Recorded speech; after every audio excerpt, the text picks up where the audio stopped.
Okay, so if I use completing the square here, right, let's factor out the 4 out of the first two terms.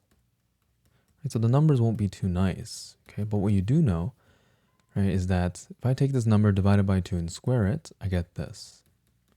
Okay, I'm going to add that number, so 11 over 4, or 11 over 8 now, squared, and also subtract that number. Okay, so then I can factor this, so it's x minus 11 over 8 squared, right? And when I bring this out, I have to multiply with 4, okay? So I get plus 9 minus 4 times 11 over 8 squared, okay?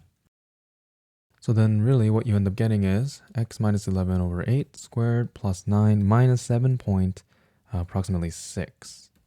But the key takeaway here is that this value is going to be positive, and this tells me that the vertex is at 11 over 8. Okay, so it's 11 over 8 and it's going to be a positive number. So if I were to graph this, right, let's say this is 11 over 8 and some positive number, the vertex is going to be somewhere here. And this a value is positive, right? So that means we're going to be going upwards like this. So no matter what, this parabola will never hit the x-axis, meaning this equation will never be 0. Okay, so that means for x, there is no solution that makes this 0.